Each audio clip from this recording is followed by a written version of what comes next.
হ্যাঁ স্টার্ট। বিসমিল্লাহির রহমানির রহিম। আমরা এই মধ্যে চলে আসলাম ঢালাঘাস টার্মিনালে নতুন একটা বাড়ির কাজে উদ্বোধন করার জন্য।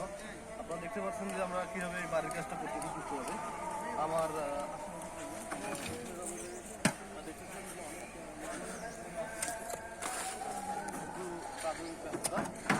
আমরা প্রথমেই দেখতে পাচ্ছি যে লোকজন অনেক ব্যস্ততার মধ্যে আশেপাশে কাজের সাথে জড়িত। আমরা শুনবো এক ভাই যে ভাই বালু মিশ্রিত করতেছে। ভাই আপনি কয় প্যাকেট বালু এখানে লাগাইছেন বলেন? হ্যাঁ 4 প্যাকেট। আর আর কি করতে থাকবেন?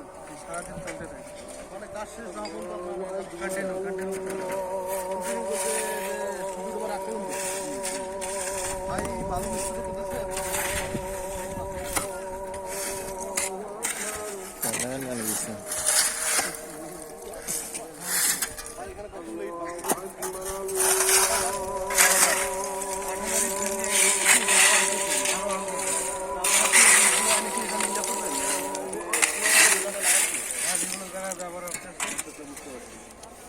ভাই বললো যে ইট ভেঙে এখানে কাজগুলো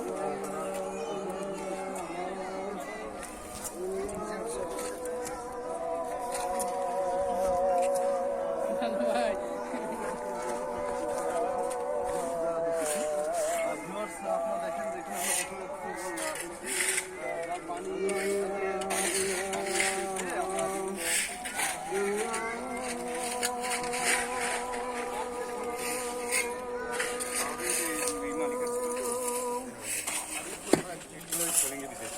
মানে এখানকার বাউন্ডারি ভেঙে আপনি ওই রাস্তা করেন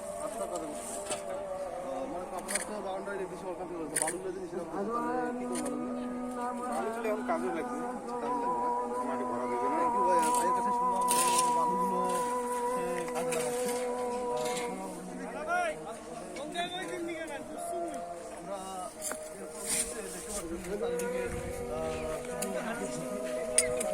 দেখতে পাচ্ছি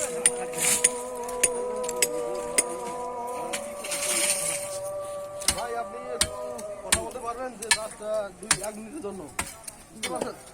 আমরা ভাই এখানে করতেছেন গতটা কি উদ্দেশ্য?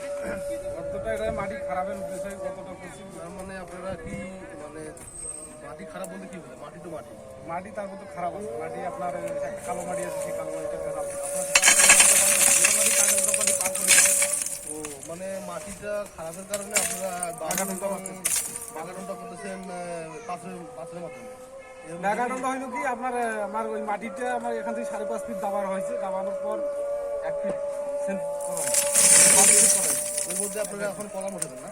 এরপরে আবার এটা ম্যাগাডম হচ্ছে যে বড় খোয়া আবার সিলিটার বালু করে যাওয়ার পর তাহলে এইভাবে আমার প্রায় 2 ফিট উদ্যোগ বলতে কি একটা দাস হয়ে গেছে অলরেডি। ওখানে এর মধ্যে আবার পানি দিয়ে আবার সিলিট বালু অ্যাড করে তারপর দিয়ে ভাইগুলো যে এখানে মাটির সমস্যার কারণে আসলে ম্যাগাডমটা যে নকশাটা দিচ্ছে ইঞ্জিনিয়ার সাহেব সমস্যার কারণে ওরা ইট এবং ভেঙে ওরা মানুষ করে এখানে একটা পরিবেশন বানাবে। এখানে ভারসাম্যটা নেওয়ার জন্য আমরা এই বাড়িটার যে নকশা করছে ইঞ্জিনিয়ার ভাইকে বলবো যে উনি কী বক্তব্য দিচ্ছে এখানে। ভাই আপনি কিছু বলবেন যে আপনি যে এই নকশাটা করছেন কীরকম হতে পারে ভবিষ্যতে? এখানকার মাটির যে অবস্থা, এই মাটির অবস্থার কারণে অ্যাটলিস্ট আমাদের স্যাম্পল করা উচিত ছিল, কিন্তু স্যাম্পল একটু ব্যয়বহুল তার কারণে আমরা এটা ম্যাকাডাম করব। ম্যাকাডাম করে এই বিল্ডিংটা সম্পূর্ণভাবে আমরা দাঁড় করাবো। ম্যাকাডাম এবং স্যাম্পাইনের ভিতর পার্থক্য কিছুটা আছে, কিন্তু যেটা দরকার হয় 3 তলা বিল্ডিংয়ের জন্য সেটাতে আর কোনো সমস্যা হবে না। ইনশাল্লাহ মানে ভালো হবে। হ্যাঁ ইনশাল্লাহ ভালোভাবে হবে। সব কিছু রড এবং যা যাবতীয় সরঞ্জাম দেওয়া দরকার আমরা যদি সব কিছু মেনটেন করি তাহলে এই বিল্ডিংয়ের মানে কোনো প্রকার সমস্যা ইনশাল্লাহ হবে না। আমি বলতে চাচ্ছি ভাই আপনার যে কাগজে ধারাটা চলতেছে এতে কতদিন লাগতে পারে এই একতলা ফাউন্ডেশনটা সম্পূর্ণভাবে প্রক্রিয়াধীন হবে? এইটা হচ্ছে জনবল কীরকম কাজ করতেছে, কতক্ষণ কাজ করতেছে, তাদের আউটপুট কী আসতেছে, এপাশে মালিক পক্ষ কী করতেছে, এটা ডিপেন্ড করে তার উপর। কাজ যেন থেমে না থাকে সেজন্য যাবতীয় আমার কাছ থেকে যেটা দরকার সেটা আমি দিয়ে দিছি। আপনি শুধু টিপস দিতেছেন যে কিভাবে কাজের অগ্রগতি করা যায়, তদারকিটা করতেছি। তদারকি দেখতেছেন। আমি কথা বললাম ইঞ্জিনিয়ার ভাই, যিনি এখানকার যে নকশাটা করছেন বাড়ির, তার সাথে কথা বললাম। আচ্ছা এই জিনিসটা তিনি বললো যে কাজটা আসলে ভালোভাবে হচ্ছে, আর কোনো প্রকারের বিলম্ব না হওয়ার জন্য। এটা তো ভাইজান এটা নিচে আশেপাশে আর মানে করা কত করা আছে আমার এটা তো লেখাটা আমরা তো যেটা কাজ দেই সুন্দর এবং সুন্দর মতন হবে।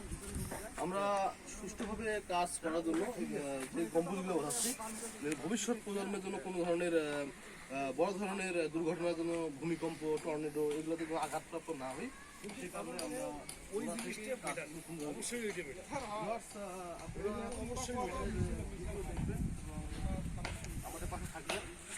ভালো লাগলে লাইক এবং ক্লিক করবেন। ভালো থাকবেন, সুস্থ থাকবেন। আল্লাহ হাফেজ। Thank you so much.